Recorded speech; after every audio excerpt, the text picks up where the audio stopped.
Morning, guys. How are we doing? So it's Monday. It's the 1st of June. It's summer. It's summertime.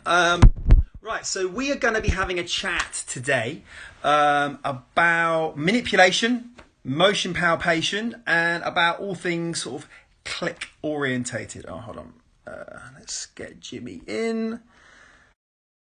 The key is for us to have a nice little chat. We're going to keep it about 45 minutes long. And yeah, we're going to be having a discussion about manipulation. Dude, how are you, man? You all right? I'm living the dream, mate. You? Yeah, it's the 1st of June. The sun is shining. Everyone's happy. Living the dream. Morning, people. How are we? Oh, nice and early. Crack on. Sorry, you were saying, mate?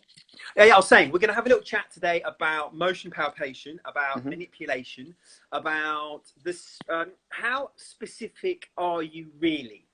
Right. Because how specific is your manipulation? Because it's really cool. We had a chat on Saturday night with the student faculty at Palmer University in Iowa, a big chiropractic university.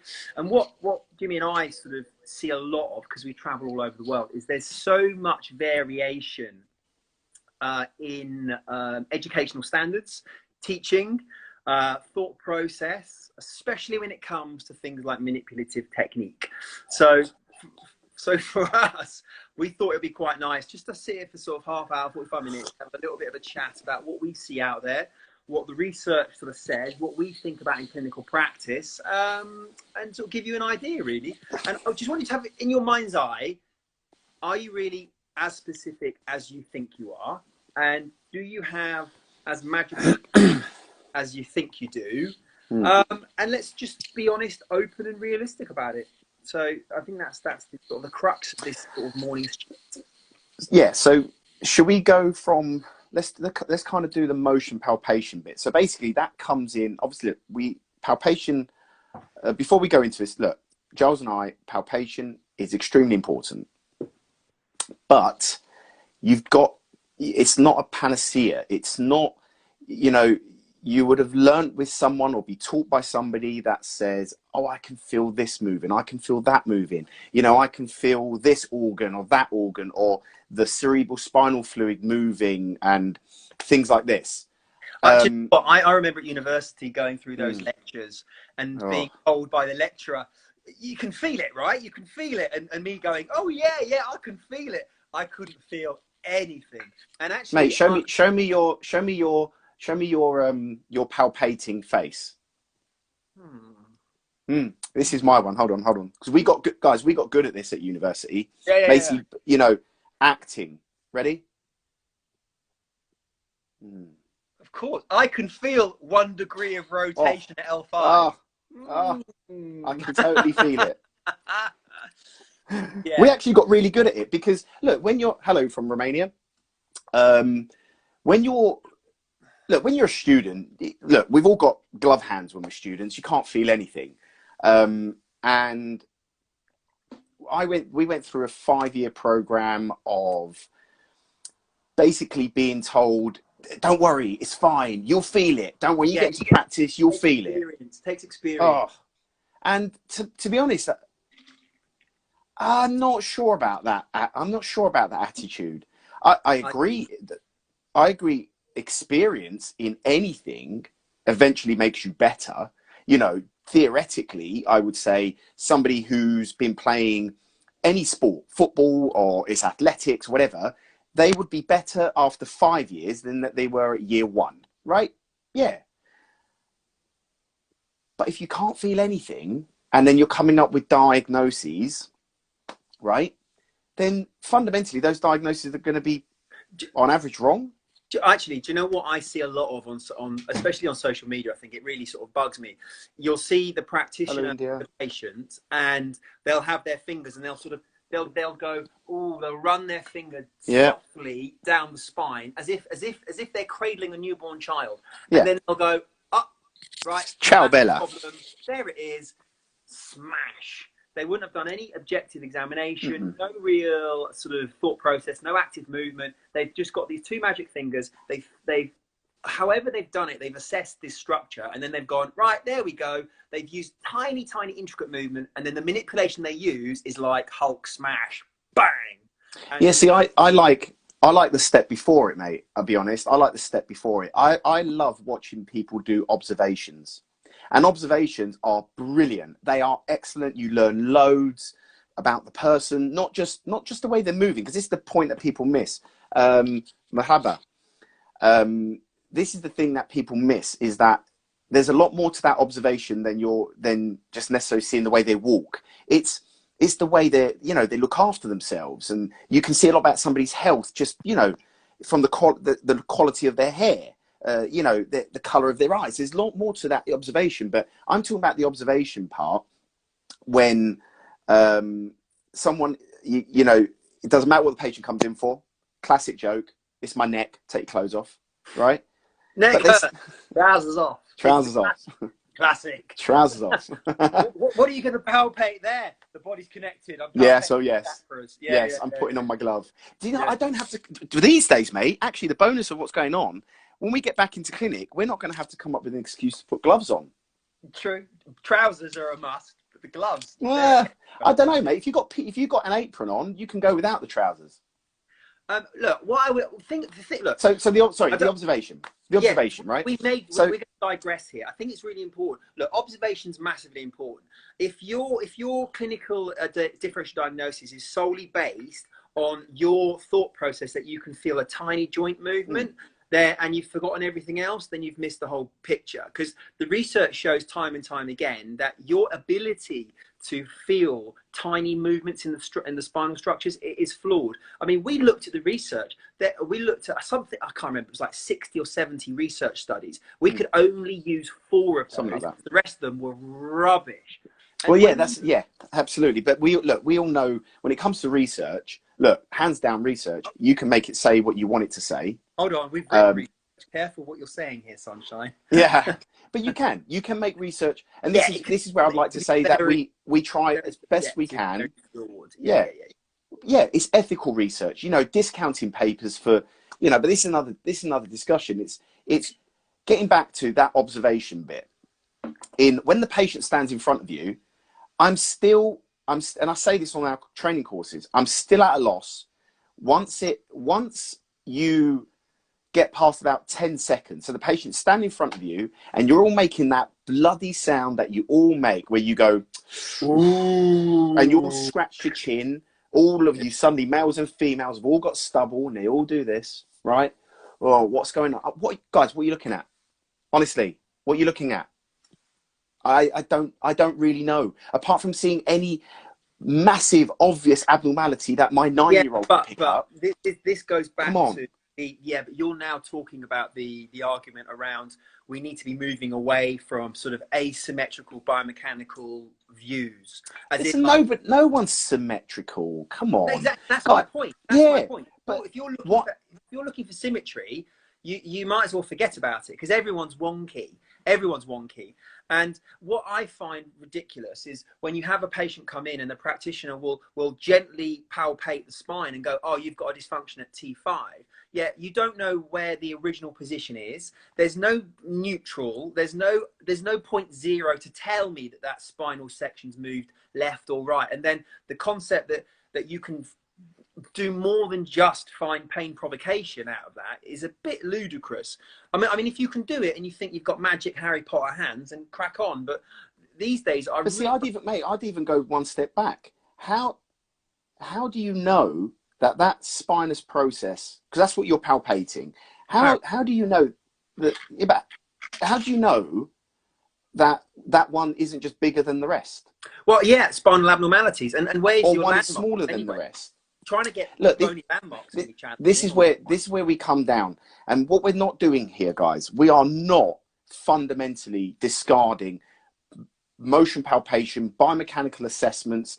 Look, there is process now within the field that almost on a daily basis.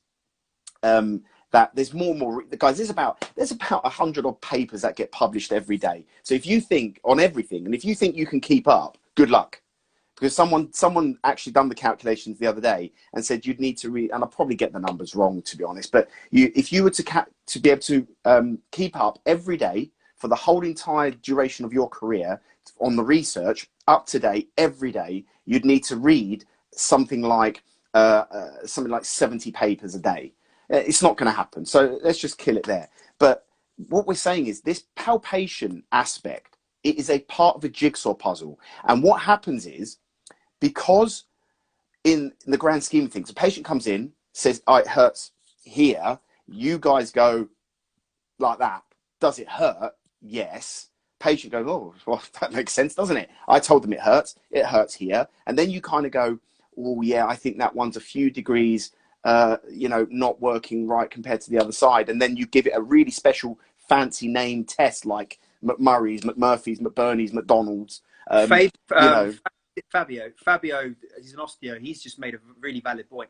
One of the issues that we had when we looked at the research, what Jimmy's going on, is the validity of the rater and interrelator reliability. The problem is you get people have such widely different views on the same topic. Palpation especially is incredibly subjective, depending on whether someone's a new grad, experienced, how heavy-handed they are. And that's one of the problems. It's incredibly subjective.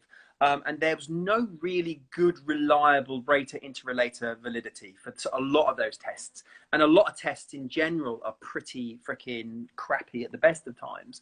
And as Jimmy said, it's part of a wider view. If you are too pigeonholed and are very much, right, I'm all about my magic palpation, then I think you've really forgotten to be a sort of step back a bit and subjective. And also bear in mind, the key thing I think, before I even put my hands on the patient, is tell me where it hurts. Get them to freaking point to it. I don't, because you know what I mean? I might be looking at them going, oh my goodness, that looks asymmetric and it looks terrible. Where's your pain? Nowhere near it. Oh. That's the thing. See, this is the other point I want to put across, guys. Before you even get your hands on, when you ask them where their pain is, magic finger.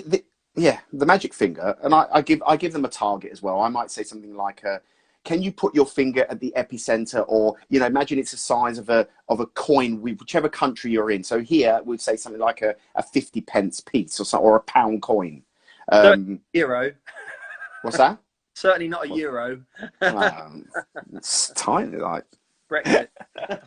Don't no.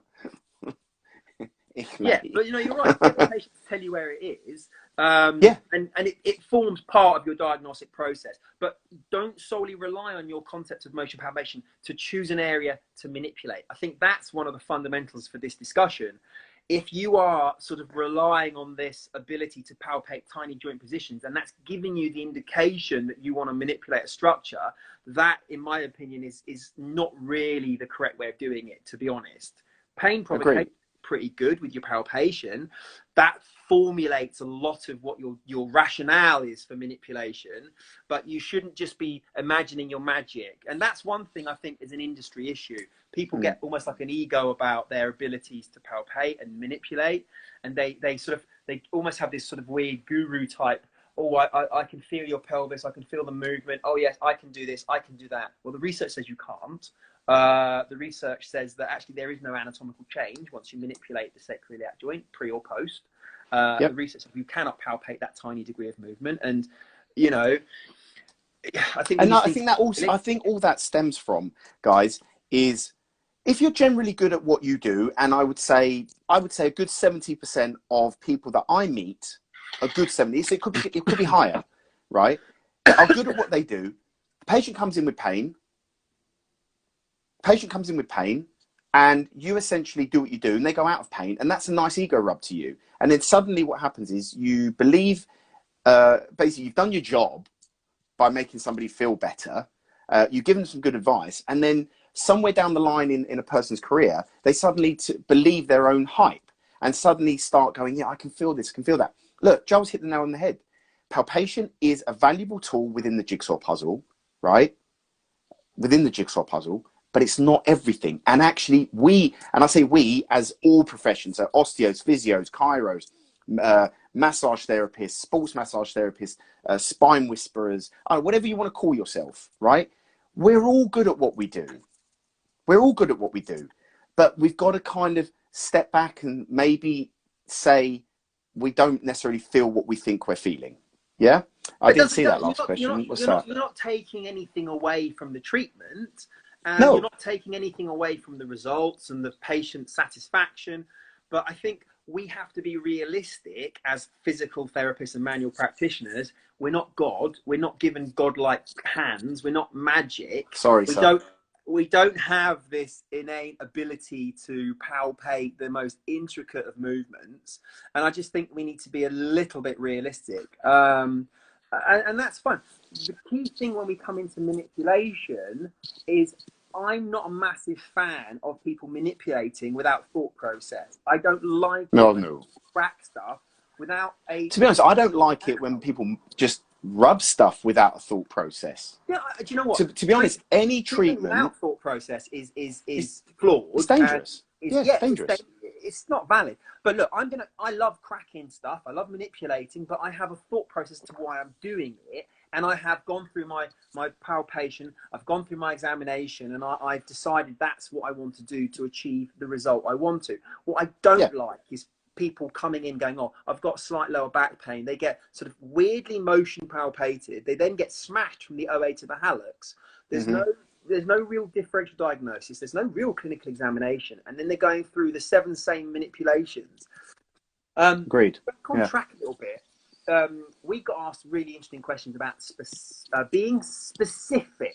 If we're talking about the ability to palpate specifically, and that's a little bit flawed, how specific is your manipulation? I'll ask you, Julie, put you on the spot. Go on. You find you have a painful T5, for example. The patient comes in, they go, it hurts here, I've been doing this. You palpate it, you push it, you move it. T5 is the spot, it's the epicenter. You want to manipulate it to try and reduce the pain, reduce the tone, do what you want to do. How specific are you to target that one segment? Because you and I are trained to be specific. Me? Yeah. Mate, I'm bang on. Liar. Liar. Look, in reality, it doesn't matter how you do that technique. Now, there's a million ways, right? And you can get either book that you can see behind me, and you'll see various different ways to attack those areas. When I mean attack, I don't mean literally attack them. I mean use your manipulation techniques, right? But I'm fully aware that when I use manipulation, and I realized this from day one as a student, and with hindsight, I'd wish I'd had more courage as a student to kind of question my lecturers on this. But I used to hear multiple clicks above and below. I used to hear from the lecturers multiple different reasons as to what the person has. Oh yeah. Oh, so five lecturers at university would give you 5 different differential diagnoses, give you 5 different treatment advices. When they palpated, 5 different people would give you 5 different interpretations, and then ultimately at the end of the day you'd go, well, what do you want me to do? Crack it. And essentially it becomes a subject of, as long as through my testing and my palpation and where I've pressed and where the patient has said, as long as it sounds plausible, I mean, to say who's going to question me without MRIs, ultrasounds, etc., without diagnostic imaging? They're not. So basically, it becomes and which is really worrying, like we had, I'm sure you guys have had it, where certain lecturers favour certain diagnosis. So we had a lecturer, it didn't matter. Patient came in, disc, right? Always a disc. Bazza, it's always a disc, isn't it? Right?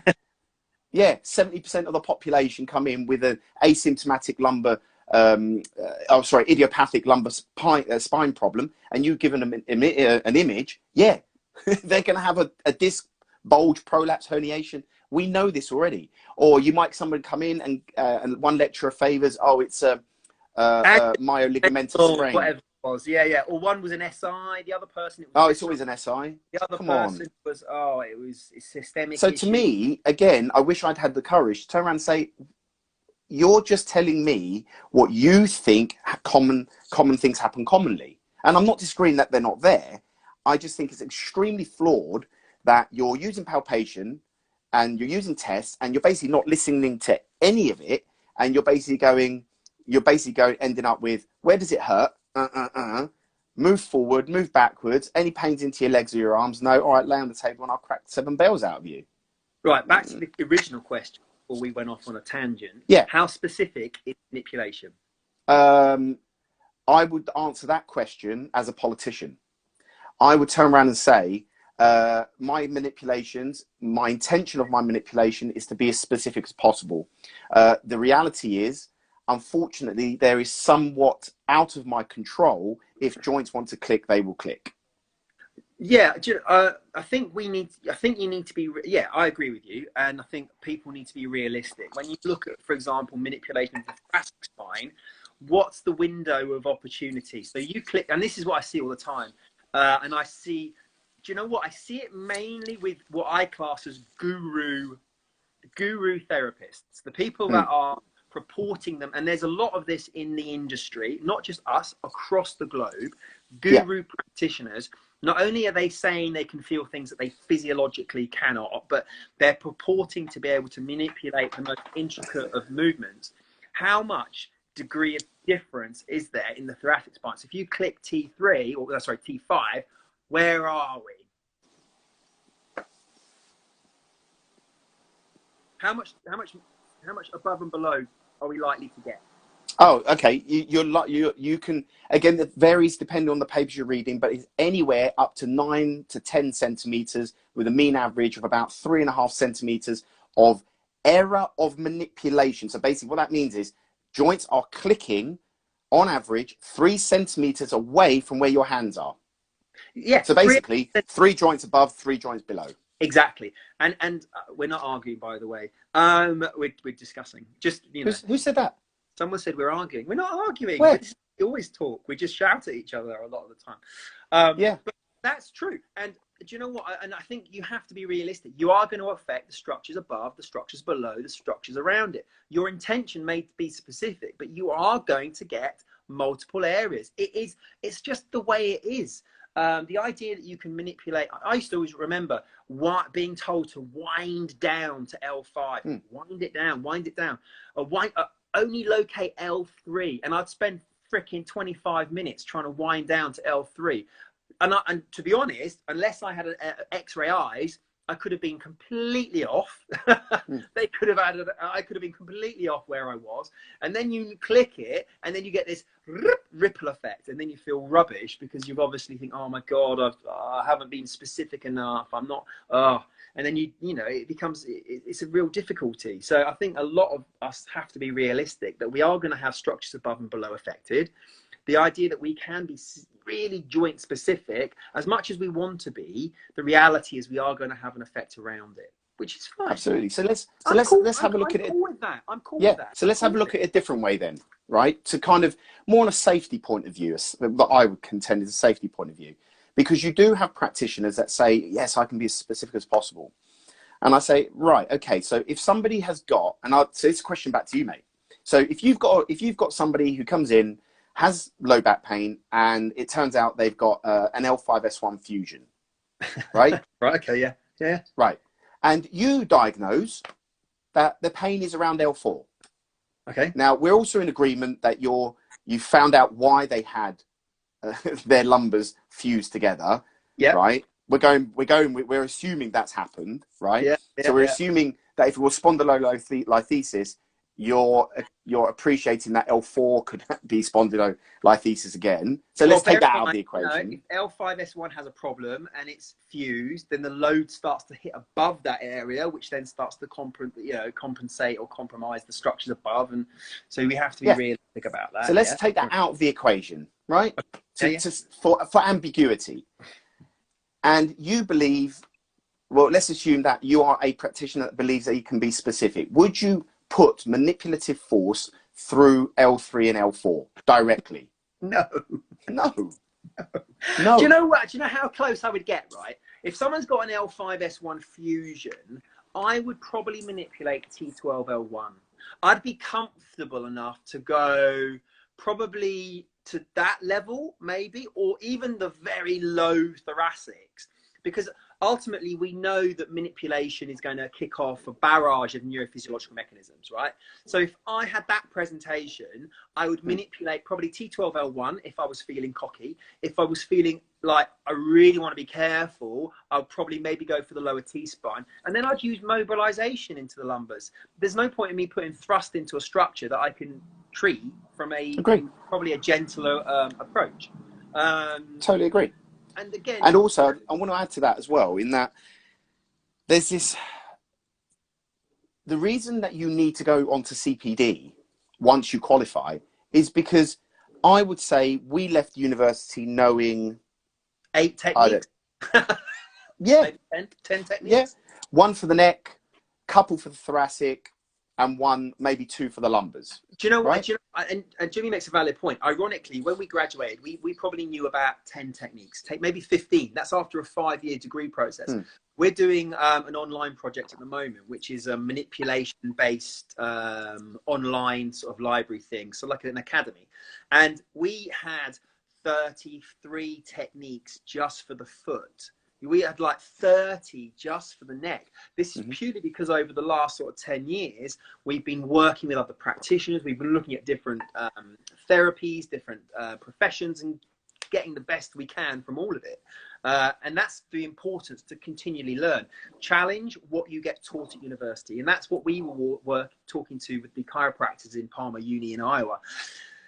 Feel comfortable enough to challenge what you're being taught at university, because the problem with a lot of universities is they are teaching outdated, old school biomechanical rhetoric, things that are really not current, not EBM based, not evidence based. And then practitioners are leaving these degree programs, and then they're meeting doctors, medics, professionals across the world, and then they're going, oh wow, well, what did I learn for 5 years?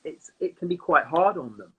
Yeah, so going, just bring it back into that, what we're talking about. Like Giles was saying, he might go for the lumbar spine. What he didn't add there, though, is actually he may decide not to use a rotation-based technique to that lower lumbar, that upper lumbar, the lower thoracic, upper lumbar. So basically, because he knows that he's going to have an effect above and below his target, and especially if you're doing T12 and L1 in rotation, as in like what we call a lumbar roll, you're going to put force, rotational force, through the lumbar spine. And can you control it down to where they've had a fusion, or they've had a microdiscectomy, or a laminectomy, or, you know, let's say they're one of those really unlucky people. They've actually had a grade 3 tear of a QL through a trauma. And you suddenly go whack, and the patient walks out and goes, oh, thank you very much, brilliant, oh, I feel brilliant. And they're not, they're just bloody well limping out of your treatment room. This is why CPD, with all the therapies, all of them, obviously our one's the best, but that's not the discussion. You can go and learn anything as such from all the therapies. And if you take one bit of knowledge away, but I've been on 3-day CPD courses and walked away with 1 technique. And to most people, they'd go, oh, it's rubbish. And actually, I've gone, do you know what? Happy days. I'm happy I've learned something. Brilliant. And then we're coming back all the way around to refreshing and going, oh, I haven't done that in ages. And go back. And that's why it's important to read the research. Just come back into the sort of the discussion process. So we know we affect multiple areas. We know we affect areas above and below the structure. We know we're not really that specific on a joint, especially when we're looking at the thoracics. Direction of thrust, because we hear that a lot. We were talking about this the other day, especially with the chiros. And bear in mind, we love all professions. We love all professions. This is not anti any profession at all. Please bear that in mind. Jimmy, your things flip. There you go. Does the direction of the manipulational thrust actually make a difference? No. Yes. Maybe. Yeah. I would say the easiest way to answer this, and this is according to research. This is not me making it up. This is not me saying to you, oh, this is my clinical experience, which I think is valid. Sorry. I think it's valid. I saw an osteopath. He posted a video up on YouTube, and this is a UK established educational provider. And someone said to him, "How do you know you're on that joint?" And his reply was, "I've manipulated thousands of pelvises. No. You just take my word for it. It's experience." No. As soon as they said that, I thought, what a stroker.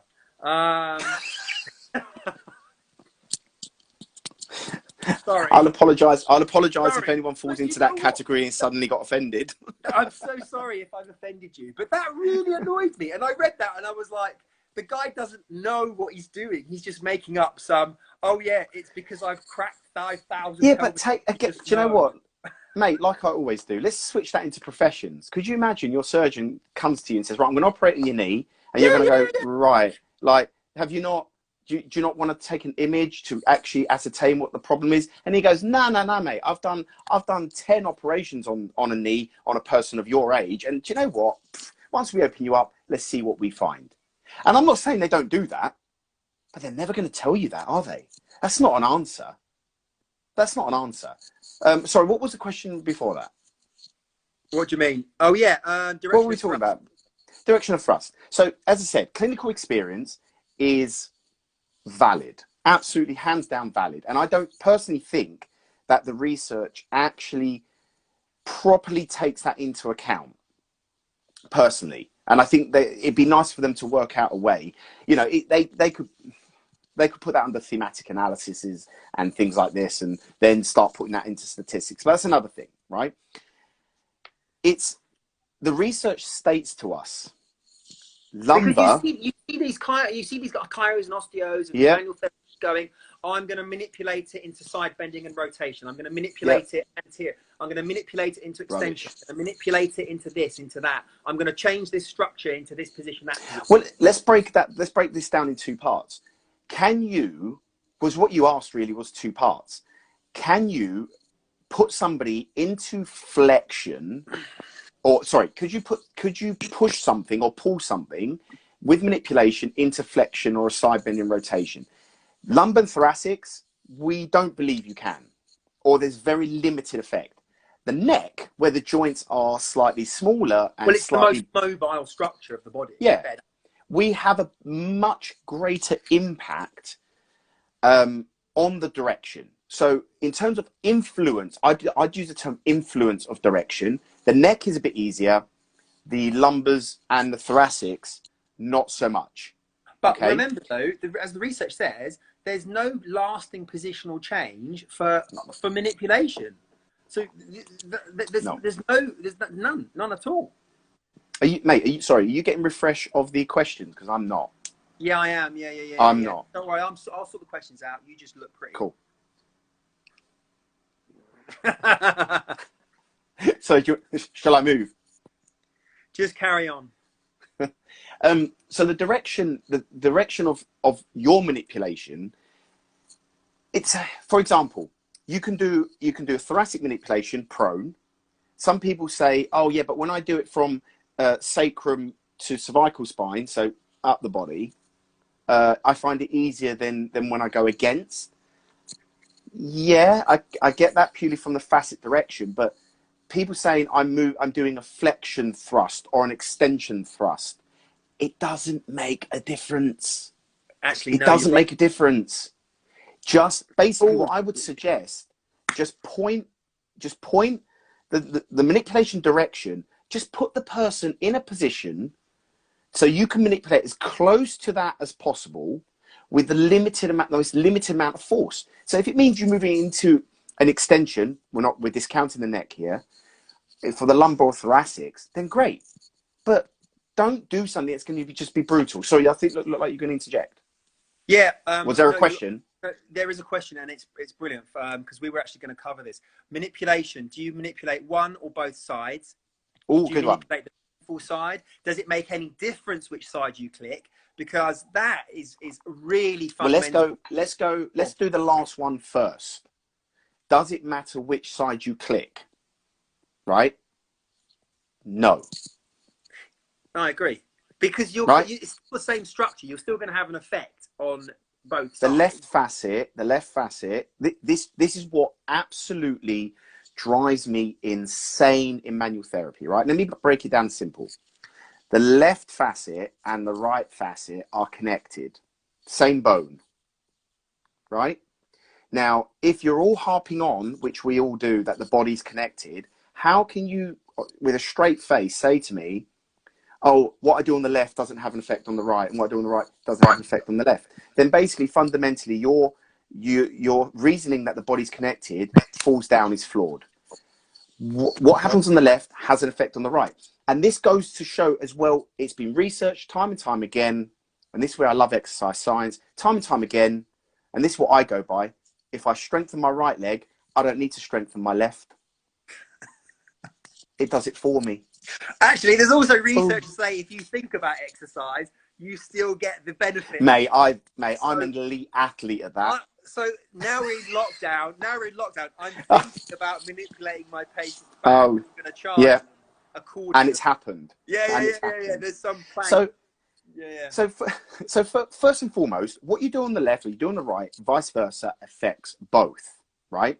Now, I would look at it this way. For example, if I move the person this way and it increases their pain, but if I move them that way and it actually makes it feel better, and then they allow me to move into the position, then yeah, I might do that. I might go for the non-painful side before the painful side. Right. It doesn't really matter. Now you're hitting the nail on the head, right? With manipulation, the key is don't cause more pain. Ultimately, yeah. Treatment. So for me, and I agree with you, if the patient comes in and they say, my left side is in agony, it's really bad, I may manipulate the opposite side because I'm still going to initiate the neurophysiological effect, but I'm not going to be smashing the structure to create what may induce, I don't know, hypersensitivity. I don't want to, hyperexcite the area. It's already sensitized. So we may just do the opposite side or above or below it. Actually, that's common sense. Relevant. I didn't catch that last bit, mate. Common sense. It's common sense. Oh, listen, you can't buy common sense. This is the problem. I think what we're not doing, and because sometimes this people misunderstand what we're saying. We are not rubbishing what you're doing at all, right? Yeah, and I said this the other day. You guys, and actually, I took this from someone who sat me down because I was feeling a little bit disheartened with what's going on in the industry, and he basically sat me down and he turned around, eye to eye contact. It was great, and he turned around and said, he goes, "You've forgotten how much of a difference you can make to people's lives." And I didn't believe him when he told it to me, but I was thinking about it on my way home, and do you know what? He's actually got a point. What we do is amazing. It is amazing, and we can change people's lives in terms of they come in, they're moving a certain way, and through your treatments and your exercise knowledge, you do change lives. But I think we've got to put a real dose of realism into this industry, and say, look, we're not as specific as we'd like to be. Our palpation is not as necessarily as good as we'd like it to be. It's still a valid tool. The way we do the techniques is to make them as absolutely safe as possible, and to kind of step back and realize it doesn't matter which direction necessarily we go. The only one I would say direction from a safety point of view, especially when it comes to the neck, is don't go into extension. Do not use that as a primary vector.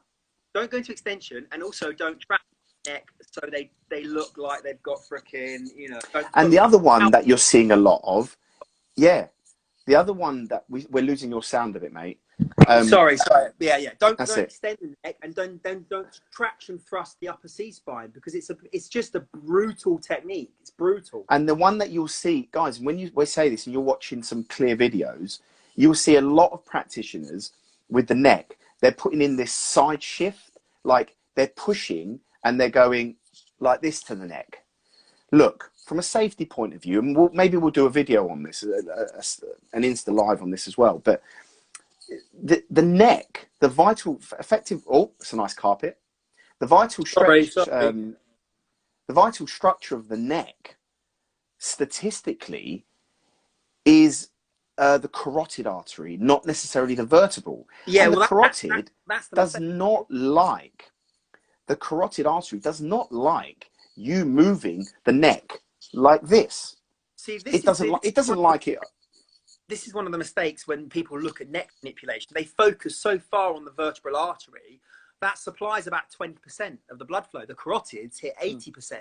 Yet you never look at doing sort of internal carotid artery instability testing or internal carotid artery dissection.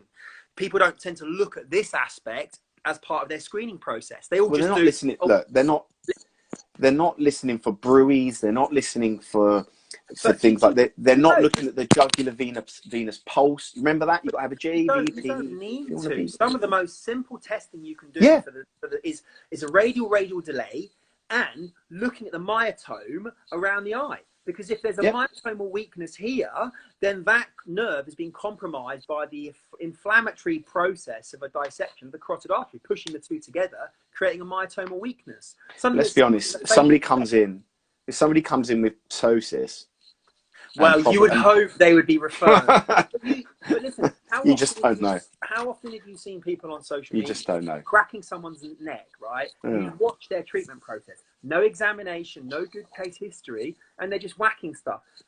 I don't like the VVI test. The specificity is rubbish. It's a really bad test. It's not good. But for me, I'm more concerned about the anterior portion, the carotids, than I am the vertebral. The vertebral artery is designed to be flexed and stretched and moved. It's designed to do that. This is the one that I'm worried about. But we digress a little bit. We're wrapping up. 4 minutes, mate. 4 minutes. Right. Okay. All right. Are there any questions that have come up as we've been rambling on and said it's not refreshing for me? What's that? It's one of LSBU crew checking in. Actually, we had a really good chat with the Palmer Cairo Uni on Saturday, and we're actually going to be doing a chat with with a chiropractic university in California in a couple of weeks' time as well. So for us, it's great that we're just chatting amongst different professions and getting the knowledge out there. It's really important that we share concepts and ideas. One guy posted up a little bit earlier, I think it was Rohit in India, talking about ankylosing spondylitis. Dude, if you've got someone with ankylosing spondylitis, certainly don't crack their neck, whatever, at all. Conservative management, exercise rehab, but manipulation may actually be contraindicated massively for that condition. And it's incredibly misdiagnosed, ankylosing spondylitis. I was just about to say, actually, that someone to be diagnosed on average. There's to be honest, during the lockdown, I've actually been taking the time to read over again a lot of these, what we designate as spondyloarthropathies. Yeah. And there's a lot of stuff I forgot. Do you know what? And that's what I'd say. Use this time wisely. And there's some, start with the books. And actually, I started with the books, made some notes, and I've gone through. There's some really cool webinars out there that can take you through some of this stuff.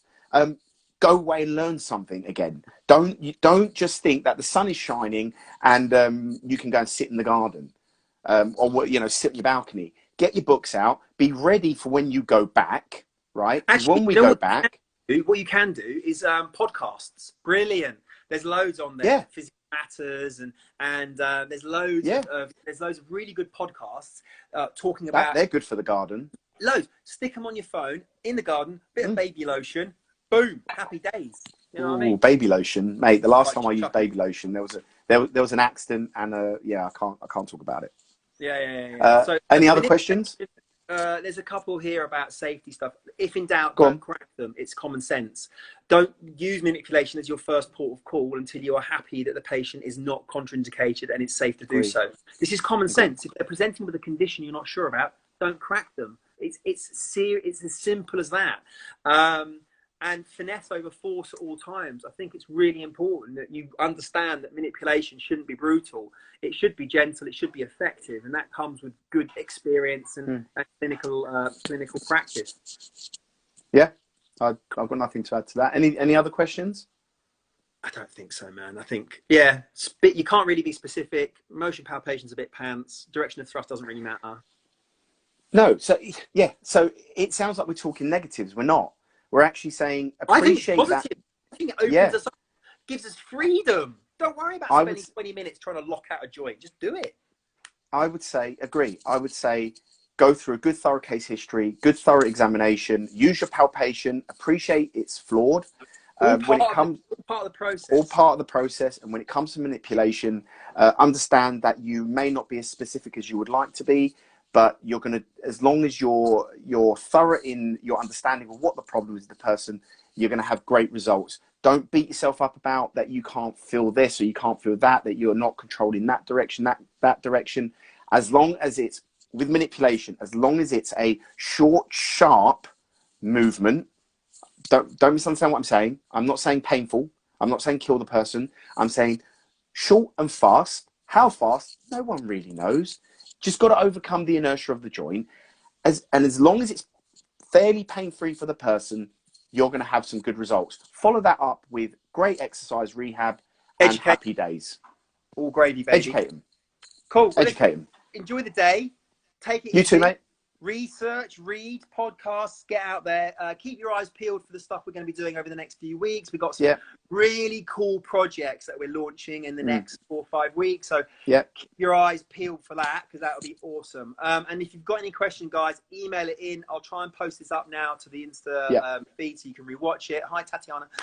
So guys, as we always say, keep learning, be open-minded, always question, and sweet. Take it easy. Laters, OMTers. Take care. Laters.